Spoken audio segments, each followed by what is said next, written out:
Chapter 3. Thursday morning. Yes, finally freedom called. She woke up bright and early, knowing today was the day. She'd promised Nan and Mac she'd behave and stay off her ankle until today. And she didn't know what her problem was, but she couldn't break a promise once made. But today was Thursday, and she could walk on her ankle. She noted only a slight stiffness to the movement, but other than that, it felt great. But she'd go easy.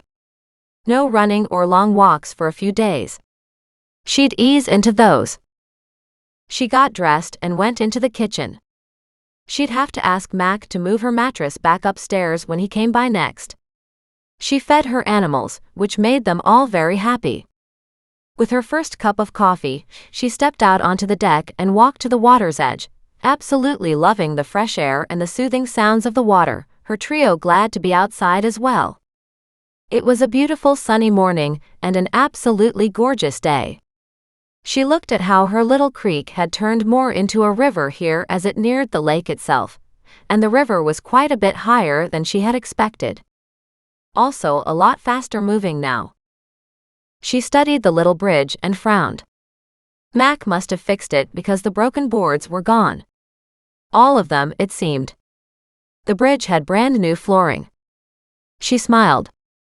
He must have done that this week while taking care of her. She wondered how he managed that without making any noise. She'd have to ask him later. And thank him.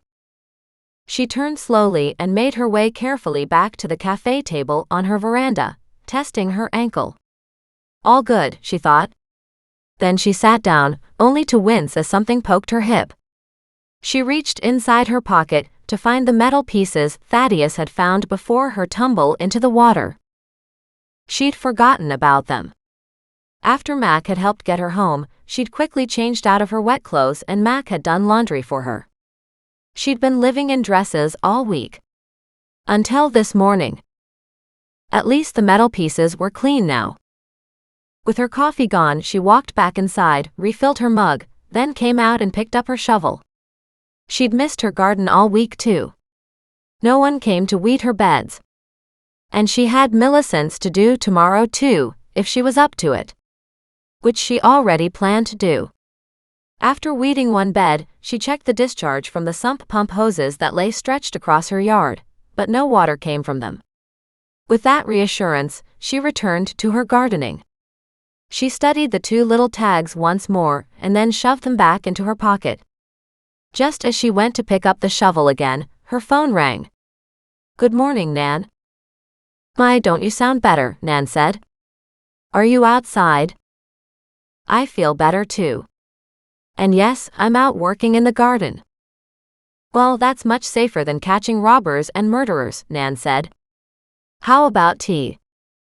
"Sure. As much as I'm enjoying being outside, I'm always good for an excuse to leave the work and visit you." Nan laughed. "I think you're a workaholic. But why don't you come down?" One of the residents here dropped off a huge basket of veggies. "I'd love to share." "Perfect. I'll walk down now. My ankle could use a short walk to loosen it up." "I'll put on the tea kettle." Nan hung up, and Doreen looked down at the two animals at her feet, with a side glance at Thaddeus still on her shoulder. "What do you think? Shall we go for a walk to Nan's?" She quickly locked up her house even as Muggs barked and raced back down to the creek, heading to the path that would take him around the corner. Goliath sauntered along beside her, as if to say, "Well, I don't have anything better to do." Thaddeus was happy for any chance to visit. Visit Nan. Visit Nan. Smiling, Doreen walked back down beside the creek, loving the way the water gushed beside her. The bank was still several feet above, even though the water overflowed the rocks. It was just beautiful. She looked back to where the old ratty fence had been at the creek side of her property, wondering again what it would take to put a bench there. She didn't have any real lawn chairs or outdoor furniture, something to withstand the sun and the bad weather alike, but it would be nice to have something close to the creek where she could sit and have her coffee. At least sit long enough to relax and to take a few moments off. Something was just so delightful about the sunlight bouncing off the water as it ran beside her. She walked along the creek, turned the corner, and headed toward Rosemore. With Nan living there since she'd handed over her house to Doreen, Doreen came to visit on a regular basis. So much had happened in the couple months that she'd lived in Kelowna, BC. Not just all the cold cases she'd been involved with, but also selling the antiques, emptying the house. Yet it would still be months and months before everything was sold and the transactions completed, and she had a check in her hand from Christie's. Before the auction house could sell it all, some of the furniture had to be refinished. Some of the paintings needed a heavy professional cleaning. Everything was getting spruced up and ready for photographs for the catalogs, but Scott had warned her it might take longer than the 3 months at the earliest that he'd originally thought. As long as she was doing okay, that 3 months was fine, 4 months was even fine. But if it went too much longer, she wasn't sure. So far though, everything had come up roses, and she was seriously happy with the way things had worked out. Her house was basically empty. She had reorganized the last few pieces of furniture left.